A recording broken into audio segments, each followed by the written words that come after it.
It was just a small commuter plane, buzzing back and forth from one town to another. A journey of 86 minutes, one of many that day.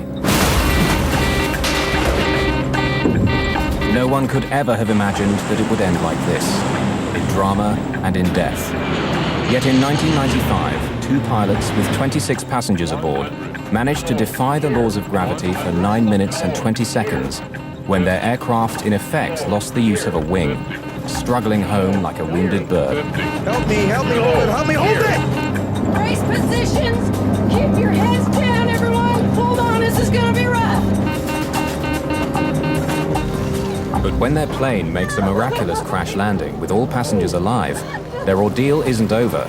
What awaits them is even more horrifying. It's getting hot in here! Get me out! Tell my wife I love her! I have never before or since dealt with so much physical devastation and emotional upheaval and so much sorrow.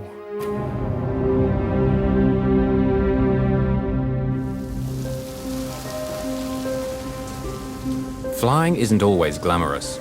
Regional airlines are like the buses of the air, trundling back and forth from one small city to another.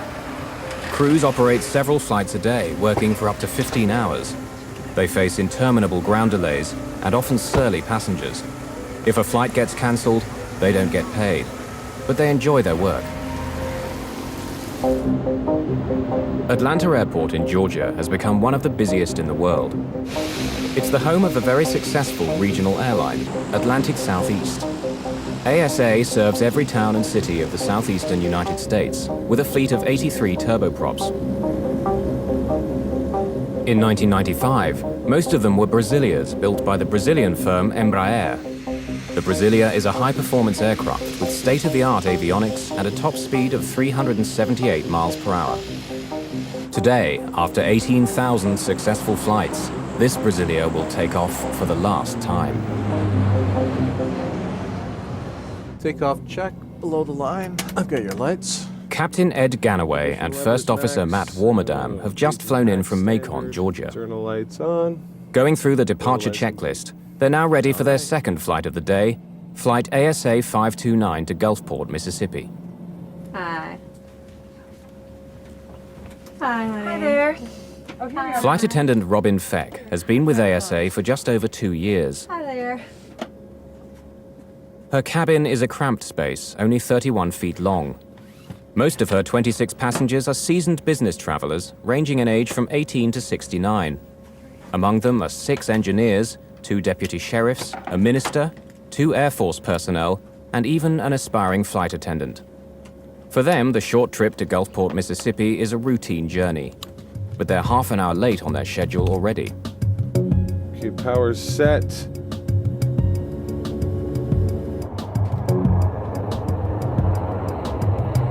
Auto feathers armed.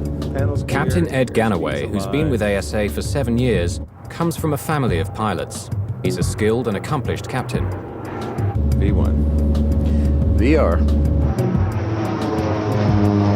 Pause rate. Gear up. AC 529, contact departure, fly heading 060 now. We'll see you. The two men have only been flying together for 4 months, but get along well. See ya. At 6'3" and 200 pounds, Matt Warmerdam is a tight fit in the Brasilia's cramped cockpit. I think all pilots would agree that the Brasilia was a constant love-hate relationship. It was, at the time, the fastest, sleekest turboprop around. And it was also very tricky to master. The thing was built like a Sherman tank.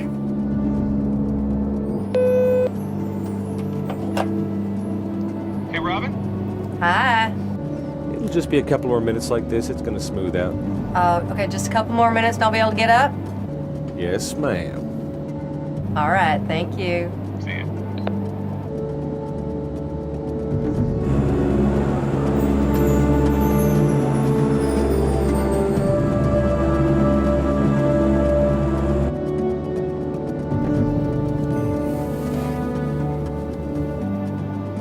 David McCorkill is a frequent flyer and works in the software business. He's on his way to an important meeting. Good afternoon, ladies and gentlemen.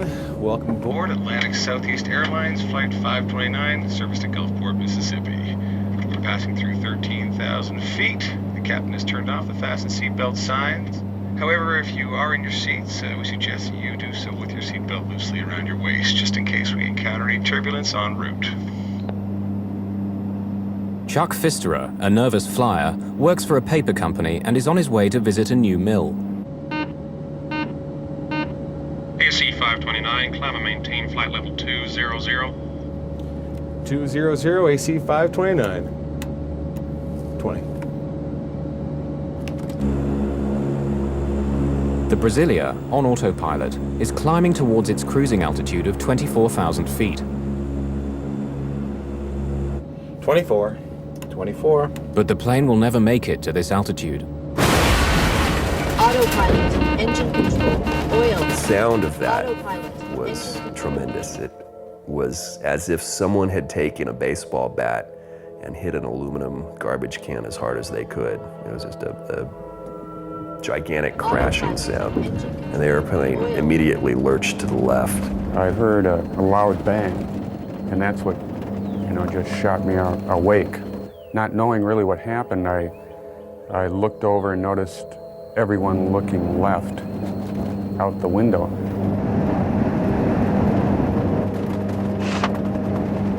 What I saw was very alarming. The outer skin of the engine had been ripped off, or as I determined later, had peeled back because of some force. I could see the components of the engine itself, and I could see fluid leaving the engine and exiting the back of the wing. Autopilot, engine Warning lights and chimes oil. go off, signaling trouble in the left engine. The autopilot trips off as a result, and Ganaway takes control of the plane. Autopilot, engine control, oil. The plane is falling 5,500 feet a minute, the equivalent of over 90 feet every second. Oil from the destroyed engine is seeping into the air conditioning pack, bringing smoke into the cabin. Autopilot, engine control, oil. Back off. Autopilot, We've got the left engine out. oil. Left power lever. Autopilot, Flight idle. oil. Unaware that the left engine is destroyed, the pilot tries to adjust its propeller to improve the plane's lift. Oil. Left condition lever. Autopilot. Left condition lever. Feather. Warmadam attempts to feather the propeller, which means changing the angle of the blades in order to minimize air resistance. Autopilot. The warning light indicates fire in the left engine. Left condition lever. Fuel shut off. No matter what Ganaway does, the plane is still pulling violently to the left. He struggles to counteract it by pushing hard to the right, using both rudder and control column. I need some help here. Autopilot. I need some help on this. Oil. The force of the crippled wing pulling to the left is relentless. Without the efforts of the pilots to keep the plane stable, it would roll into a spin and spiral down into the ground, killing everyone on board.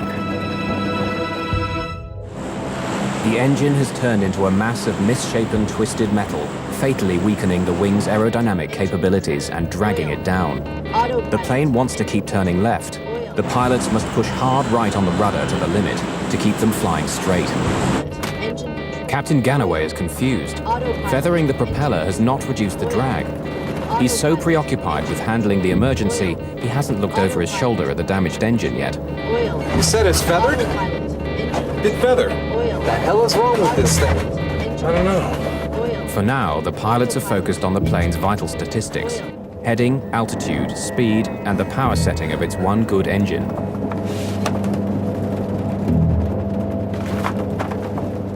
Well, these planes were designed to fly with one engine. The airplane is capable of flying on one engine. However, in the case of 529, not only do you have an engine that has malfunctioned and stopped running, but now it is broken from its normal mounted position and canted, which creates a very increased or dramatic aerodynamic effect on the airplane. Let's close these. Oh, sir, you don't need to be looking at that. My reaction was, the hell with you. If I want to look out the window, I'm going to look out the window because these are the last moments of my life. Whoa. It's all right. That's just what turbulence feels like with one engine.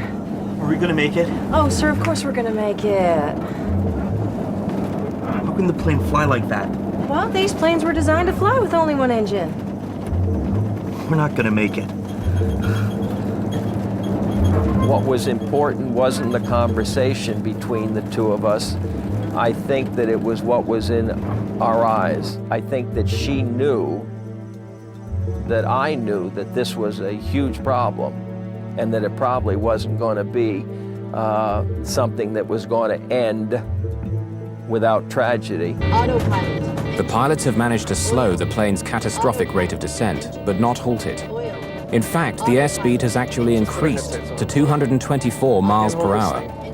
Captain Ganaway is puzzled. He's flown a Brasilia on one engine before and landed it without difficulty. This plane has something very wrong. Atlanta Center. AC-529 declaring an emergency. We've had an engine failure. We're out of 14-2 at this time. AC-529, roger. Left turn direct Atlanta. Flight 529, now flying over Alabama, makes a left turn back towards Atlanta. But the airport is almost 58 miles away. Will they make it? The plane has begun to descend again and at breakneck speed.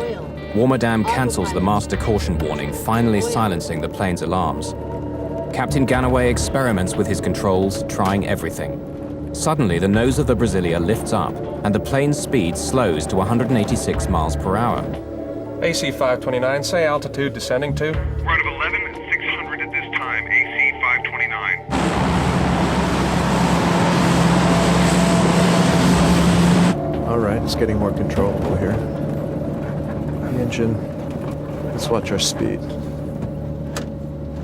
For the first time since the crisis began, the pilots can now turn their attention to the passengers. Trim completely here. I'm gonna tell Rob what's going on. Hi. Okay, we had an engine failure, Robin. We declared an emergency. We're diverting back to Atlanta. Go ahead and brief the passengers. This will be an emergency landing back in. All right, thank you. Feck hasn't told the pilots what she's seen of the destroyed engine. She assumes they already know. AC-529, can you level off or do you need to keep descending? The plane is descending again at about 3,000 feet a minute. Ganaway suddenly realizes they won't make it to Atlanta. We're gonna need to keep descending. We need an airport quick. Okay, we're gonna need to keep Descending. We need an airport quick. roll the trucks and everything out for us. AC-529, West Georgia. The regional airport is at your 10 o'clock position and about 10 miles away. But the air traffic controller, too preoccupied with handling the crisis aboard Flight 529, fails to notify emergency services. Flight 529 makes another wide left turn that brings it on course to land at West Georgia Regional Airport. Let's get out the engine failure checklist, please. Engine failure in flight. But they don't get a chance to diagnose their problem. AC-529, say heading. Turning to about 310 right now. AC-529, roger. You need to be on a 030 for West Georgia Regional, sir. Roger. We'll probably turn right. We're having difficulty controlling right now. You see your brace positions? Brace position. Good. Good. Ma'am, do you accept responsibility for opening the door when the plane stops? No, okay.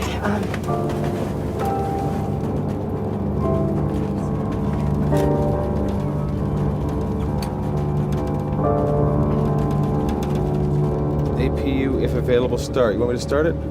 We gotta bring this thing down. Put that off. Bring the ice off. Caution. Caution.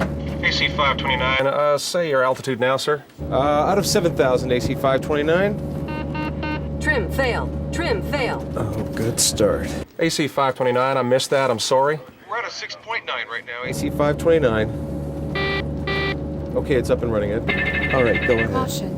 AC-529, West Georgia Regional is your closest airport. What kind of runway they got? Yeah, what kind of runways? West Georgia Regional got? West Georgia Regional is... It's 5,000 feet. And is asphalt, sir. Okay, now I want you to remove any pens or sharp objects from your pockets. I want you to take off your glasses and pour any drinks into the pocket of the seat in front of you.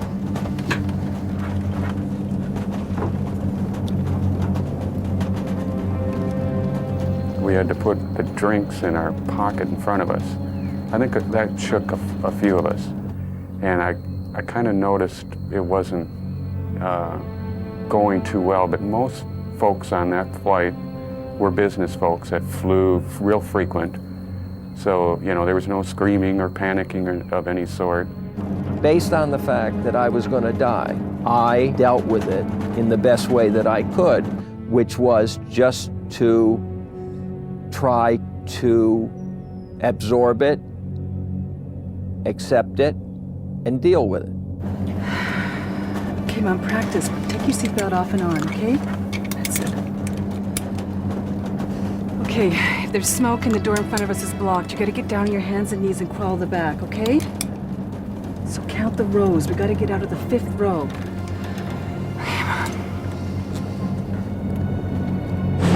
The plane is still losing altitude far too quickly. Can it make it to the airport in time? Atlanta Center normally only controls flights at altitudes over 11,000 feet. For the last 7 minutes, Flight 529 had been under this altitude, and now the controller is having trouble locating them.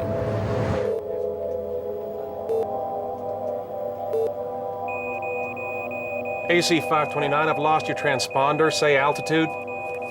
We're at a 4.5 at this time. AC 529, I've got you now, and the airport's at your... Say you're heading now, sir? We are heading 080. Roger. You need about 10 degrees left. West Georgia Regional Airport is only 8 miles away, beneath the clouds. 2 minutes flying time, but they're not sure they can keep airborne that long. I'll tell you what, let me put you on approach. He works that airport and we'll be able to give you more information. Contact Atlanta Approach at 12.0. Atlanta Approach Air Traffic Control. It monitors planes within a much smaller airspace, including West Georgia Regional Airport. The Brasilia, now at 3,400 feet, has slowed its descent to 1,800 feet per minute, but that's still too fast. They won't make it to the airport.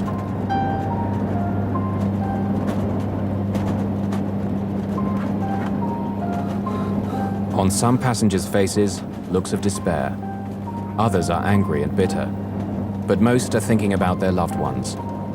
One woman writes a goodbye note to her children on a torn book cover. She writes, "I love you. You are the lights of my life. Always, Mommy."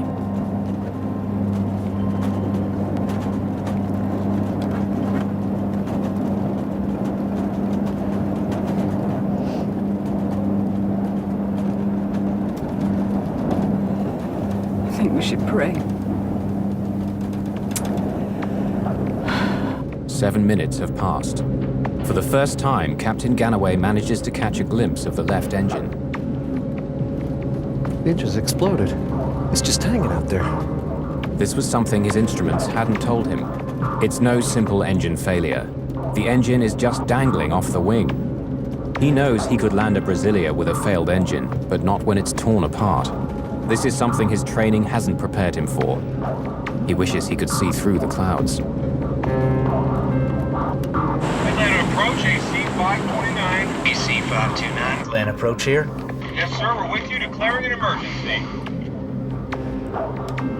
AC 529, roger. Expect localizer runway 34 approach. And could you fly heading 180? 160. Localizer frequency. The controller's flight path will take the Brasilia several miles south before landing. Ganaway knows he doesn't have the extra minutes that this will take. We can get it in on a visual. Just give us the vectors. We'll go the visual. He asks for directions to take the plane straight in using the shortest possible route. Suddenly, they're out of the clouds, but the sight that greets them couldn't be worse. In front of them, no airport, only forest and villages. Captain Ganaway, who never stutters, does now.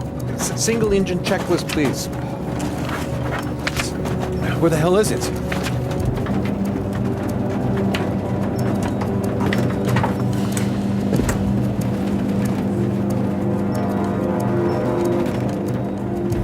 Robin Feck is puzzled.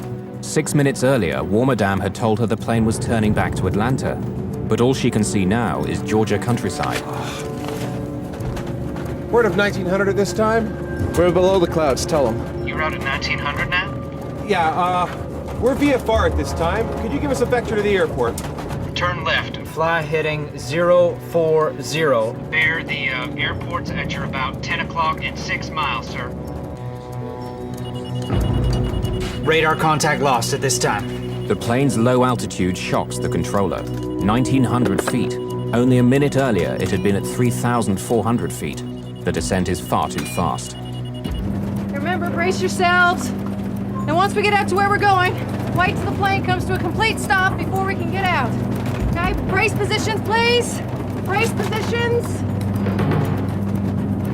Sir, heads down, please. Robin Feck, too preoccupied by the safety of her passengers, looks out of a window and suddenly sees the tops of the trees. She has but a few seconds left to strap herself in her jump seat before impact. Brace positions. Keep your heads down, everyone. Hold on, this is gonna be rough. The airport is only 4 miles away, but too far for the crippled plane. The pilots have to attempt a crash landing in a field. Help me hold it. Over there.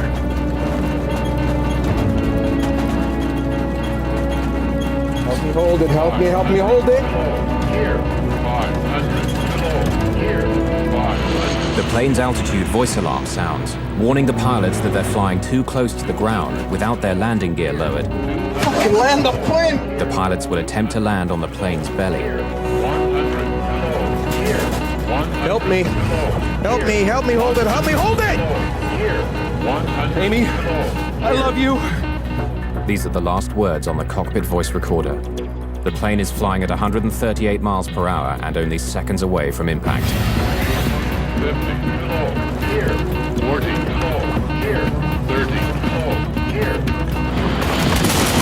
20, here.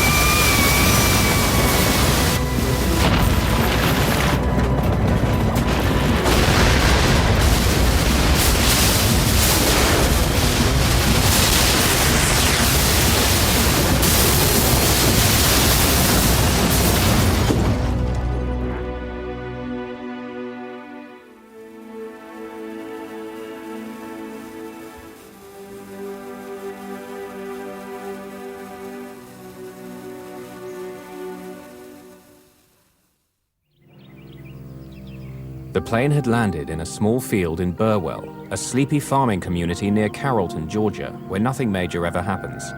Many neighbors witnessed the plane coming down. Bill Jetters and his wife lived in this house at the end of this field, angled directly in the plane's path. My wife was sitting at the kitchen table, reading. And she said, Bill, we better get out of here because the plane's gonna hit the house. So about that time it started stopping. I said, well, you call 911 and I'm going to see if I can help at the plane. Emergency? Yes, we have a plane crashed in our backyard. A plane crashed? Yes, somebody out here turned me. 8 minutes had passed since First Officer Warmerdam had declared an emergency and asked Atlanta Center for rescue vehicles to be alerted.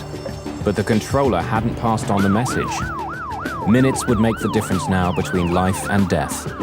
The local emergency services responded quickly, but were still many miles away.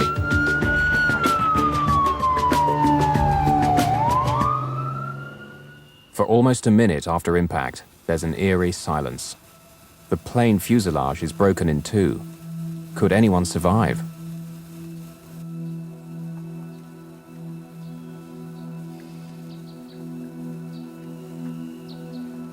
As the dust settles, all 29 people on board are miraculously alive, with only a handful seriously injured by the impact.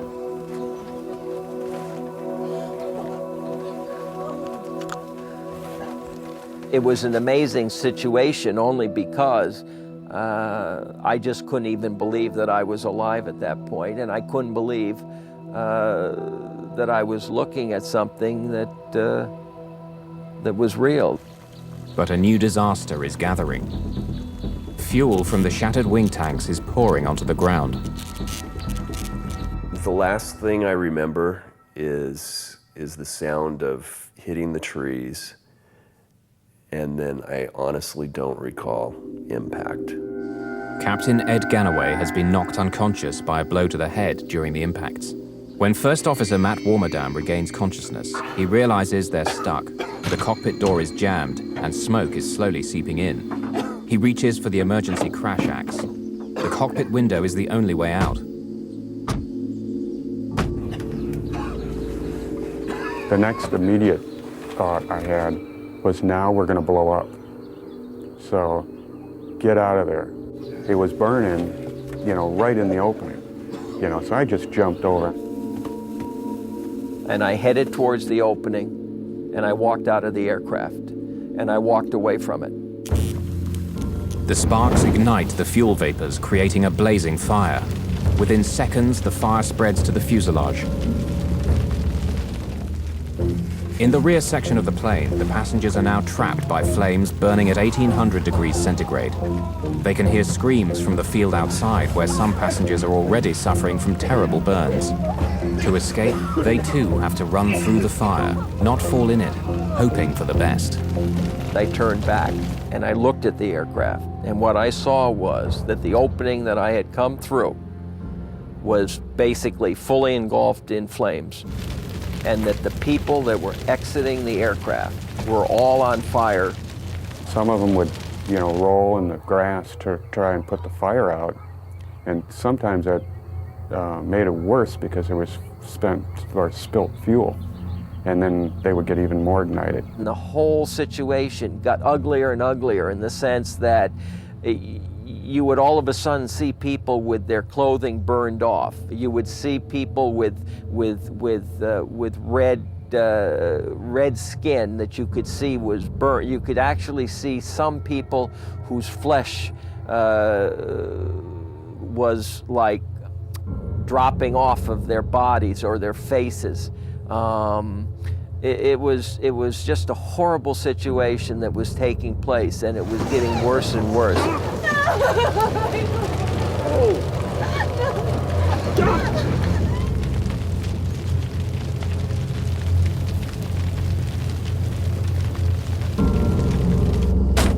Matt Warmerdam, his right shoulder dislocated, is banging the axe against the window with his left hand.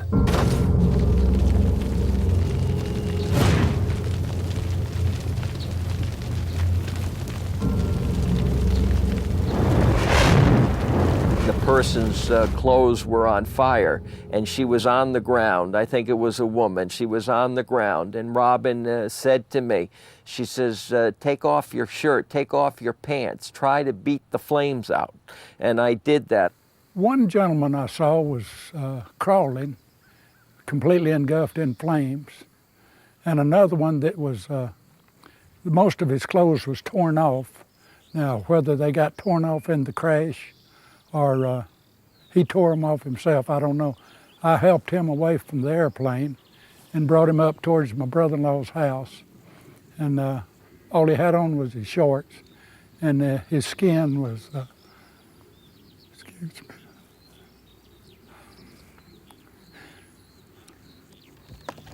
Well, being a paralyzed person myself, I knew that I couldn't do much for them. I was looking and I thought to myself, that'll be these people that on that airplane are seeing the last seconds of a normal life that they'll ever live.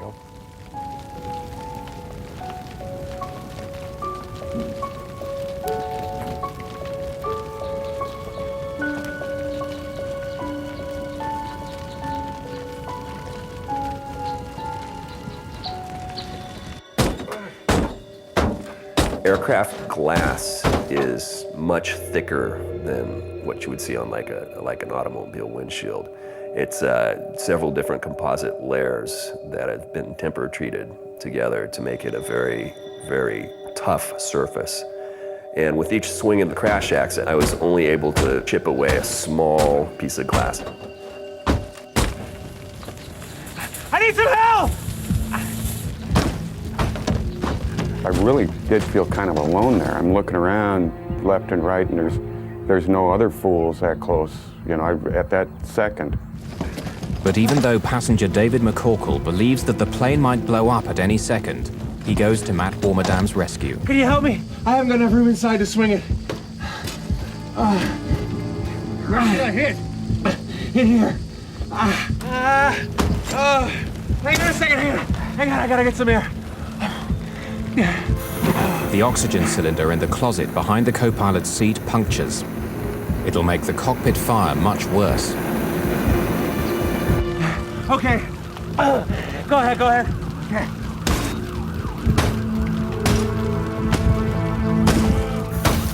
Stop a second. Let me see if I can squeeze down. Let's get you out of here. Stop pulling me. No, it's too small. Go ahead. By now, the rescue crews of the area have been notified. Firemen, police officers, paramedics, all are hurriedly on their way to the crash site. Will the fire trucks arrive in time to save Matt Warmerdam before the cockpit gets engulfed in flames? David McCorkle is exhausted trying to break the strong glass. Suddenly, a heat flame pops at him from below the cockpit. He backs off, scared for his life. You aren't gonna let me die, are you? He has children, and he must think of them as well. How can he sacrifice his life for a man he does not know? Now more determined than ever, he bangs even harder and faster. Then suddenly, the weakened axe head flies off. It's getting hot in here! Get me out! Guy Pope, a police officer, is the first rescue worker to reach the burning plane. I was about 3 miles from here when I received the call. And about halfway here, I could see the smoke, pretty heavy smoke. And I got out of the car and I ran up to the plane. And when I went around the nose of the plane, one of the passengers handed me a hatchet and said that the pilot was inside. And I took the hatchet and started trying to cut a bigger hole. I couldn't get around behind the cockpit because of fire. It was still burning pretty heavy, and there was an oxygen bottle there blowing the fire. And, you know, it's just one of them things. You see a man burn, you don't forget it. This is live footage taken with a video from the windshield of a Georgia State Patrol police car as rescue workers are arriving at the site. At this moment, all passengers are out of the two sections of the broken plane, except pilots Ed Ganaway and Matt Warmerdam, who remain prisoners of their cockpit. Well, first off, I had to tear the back of the cockpit out. It had burnt and there was no door or visible door or anything like that, so I actually took my hands and tore it out. When I started to pull him out, he looked up and he said, "Tell my wife, Amy, that I love her." I said, "No, sir, you tell her that you love her, because I'm getting you out of here." Inside the ambulance, I worked with him, and I thought that probably he would not make it. I took his name badge and pinned it on his underwear, which was the only thing I'd left on him, trying to cool him down, because I thought that if he died, at least someone would know who he was. Surprisingly, Matt was aware of everything around him, and he kept trying to assure me that things were going to be okay. He was comforting me, because at that particular time I was crying. Matthew actually took his burned hand and wiped a tear away. They found Captain Ganaway dead in the cockpit. He had struck his head on impact and never regained consciousness. He died of burns and smoke inhalation. The crash survivors, some with broken bones and others with burns ranging from minor to 92%, are rushed to various hospitals in Georgia. 13 passengers were brought to Tanner Hospital in Carrollton, 15 minutes away, where Code Black was immediately applied, meaning everybody helps. Dr. Bobby Mitchell, after working a night shift, was awakened. He was responsible for treating 4 survivors, including flight attendant Robin Feck. When I got to the hospital, some of the people that had survived the plane crash were already here. The smell was initially just a wave of jet fuel that just hit you as the door opened, and then that was mixed with just a pungent, horrible odor of burned flesh. Ms. Feck, she had a cut on her scalp and a couple of broken bones, like a collarbone and an arm, and she was in a great deal of pain herself, although she didn't particularly want me to be dealing with her. She said, "You get back with them," and the orthopedist soon took over her care. She was clearly still trying to care for her passengers.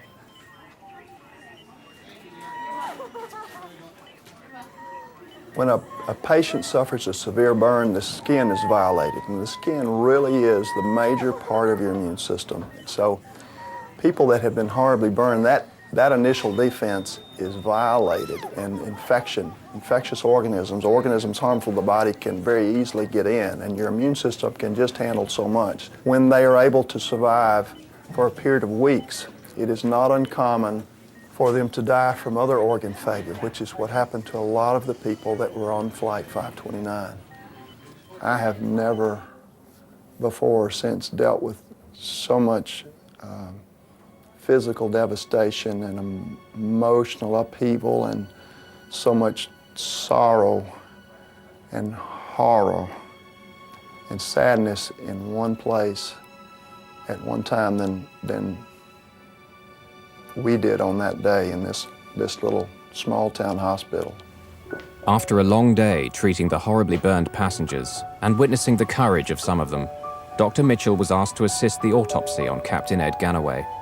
I looked down at him and kind of put my hand over on, I told everybody, I hope wherever his spirit is that he knows what a good job he did. And I just said, you know, you're the hero. I hope you know it, Captain Ganaway.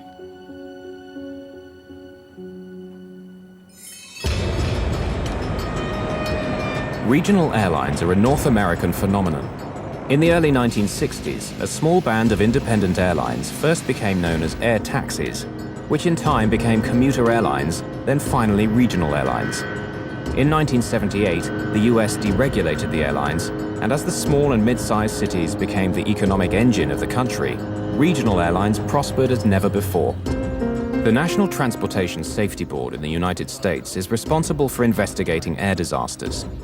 Its GO team is on duty 24 hours a day to fly to the scene of any major crash. The NTSB will have several subgroups working at the same time, each examining a particular part of the plane. Gordon Jim Hookey, an aerospace engineer, was in charge of the propeller maintenance group. We went out to the crash site, and in the usual fashion, you just kind of look around and get a feel for where all the pieces are. We came along the propeller assembly that was missing. Looking down through the dirt, we could see the telltale marks, the beach marks along the fracture surface that indicated it might have been a fatigue fracture. During the last 10 minutes of Flight 529, no one on board the plane suspected that the engine failure had been caused by a propeller blade fracture. Hookey had good reason to be concerned by the broken propeller blade. He'd seen it all before. 4 years earlier, another ASA Brasilia had nosedived and crashed in woods in Georgia, killing all 23 people aboard, including former US Senator John Tower of Texas and Space Shuttle astronaut Manly Sonny Carter. The NTSB's investigation of that incident had found the crash had been caused by a badly designed propeller control unit, and they blamed the manufacturer, Hamilton Standard. Then in March 1994, just 17 months before ASA 529, on 2 separate commercial flights, identical propeller blades broke from metal fatigue over Canada and over Brazil. In both cases, the aircraft involved managed to land safely. These accidents pointed to serious problems in Hamilton Standard propellers and became a major crisis for the company. Airlines were ordered by the government to carry out an inspection of all the 15,000 propeller blades in service. Investigators found that the broken propeller had been declared suspect and sent back to Hamilton Standard for inspection. When the ASA mechanics took the blade off the hub, as soon as they turned it over, we marked down the serial number. So when we went back to do the records, we could immediately go to that particular blade. Investigator Jim Hookey took the broken blade stub to Atlanta Airport. From there, it was sent to the NTSB laboratory in Washington. By next morning, blade number 861398 was being examined under a scanning microscope. Investigators found telltale deposits of chlorine, a corrosive substance known to eat into the inner walls of the propeller blade. So then the question becomes, where did the chlorine come from?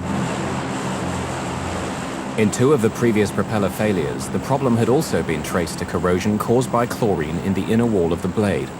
Flight 529's blade had also snapped off 13.2 inches from the hub, very similar to the 2 previous blade failures.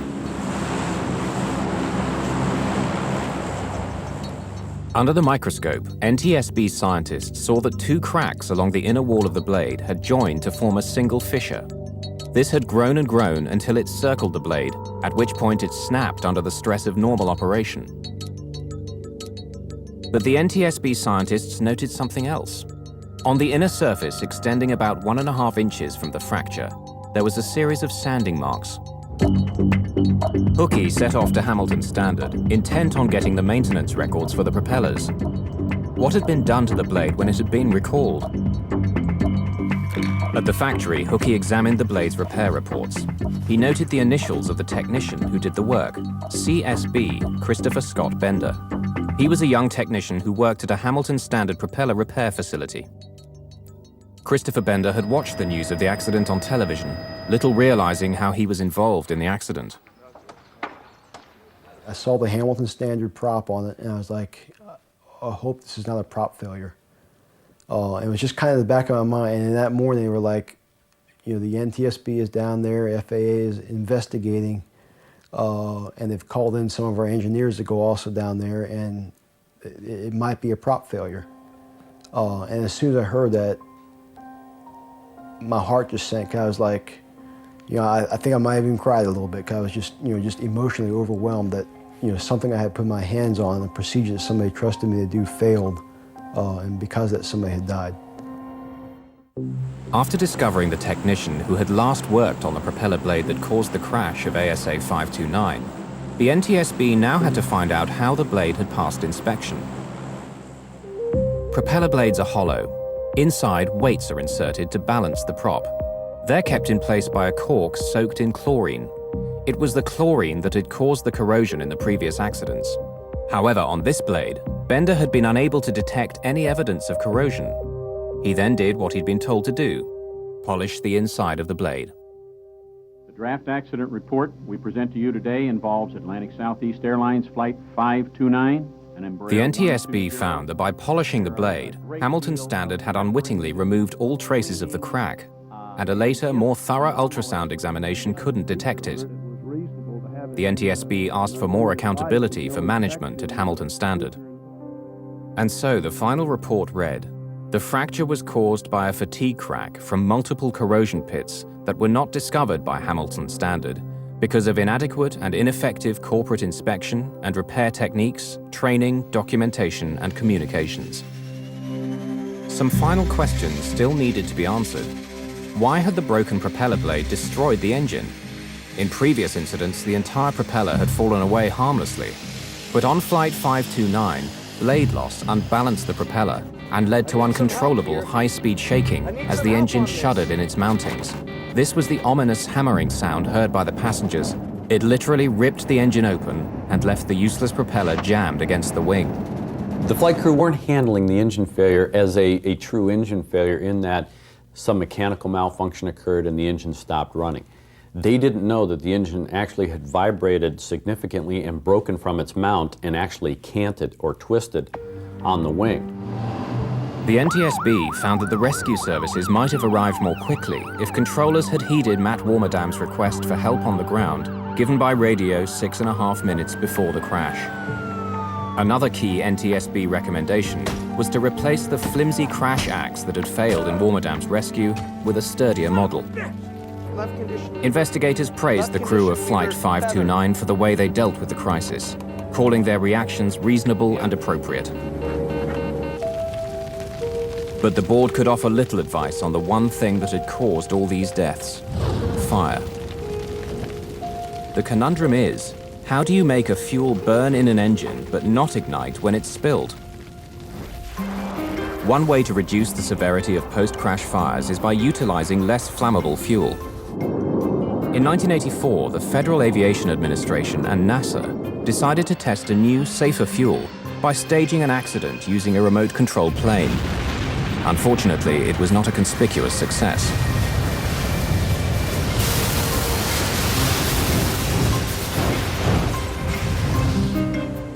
But the US Navy has been using a safer form of jet fuel called JP5 since the 1950s, yet it's not used in commercial aviation.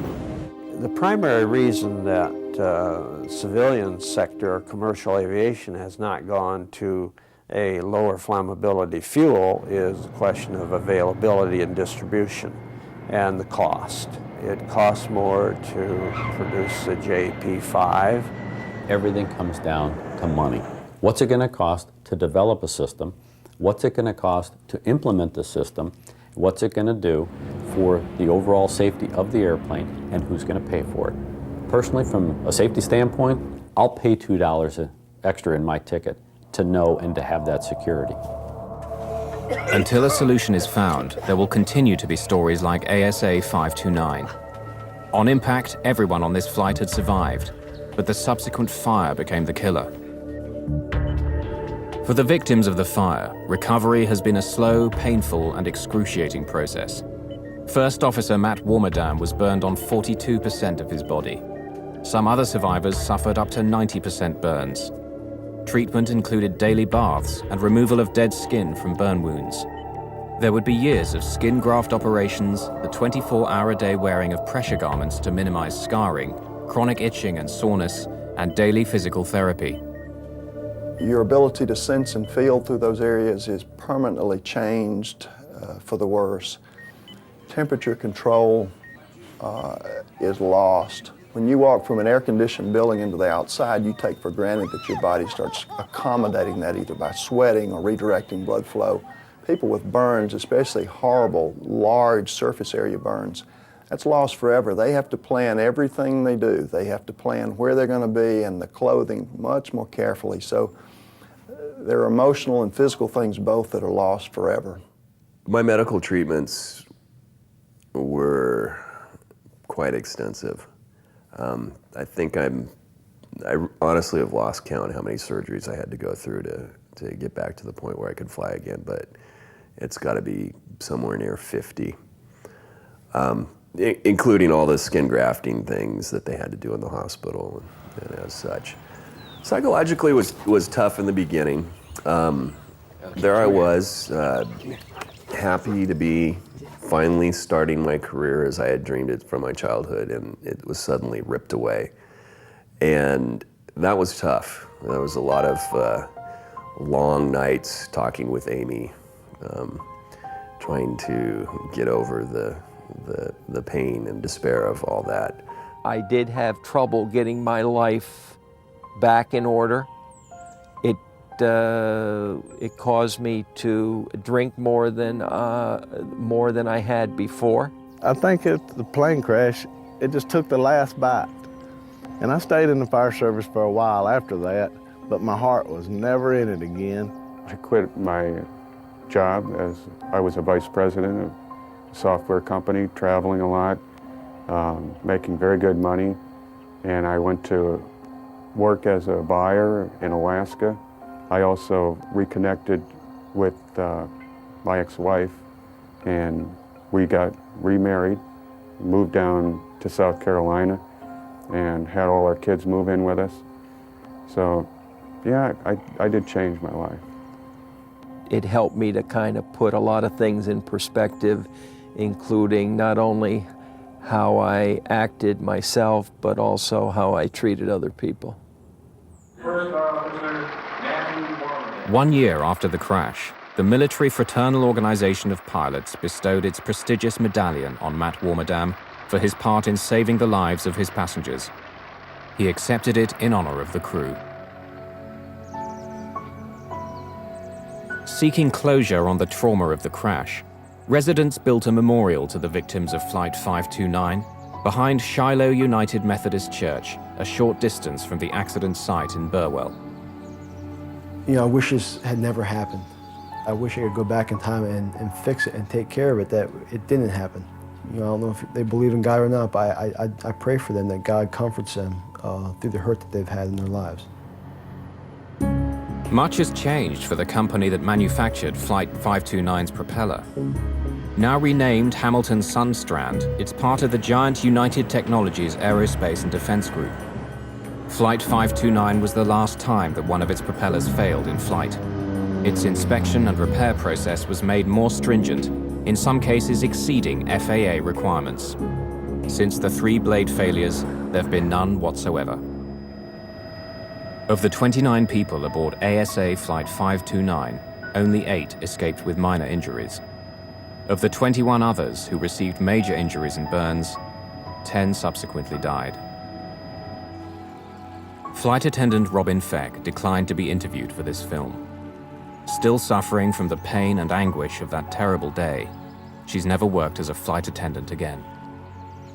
The best thing I ever could have done for myself was that day 2 years ago when I'd finished training and took the controls of a ASA plane and flew again. I stubbornly recaptured my dream. And now that I'm doing it again, it's just been a joy. It's what I do. It's what I love. It's what I always wanted to do with my life, and I'm doing it again.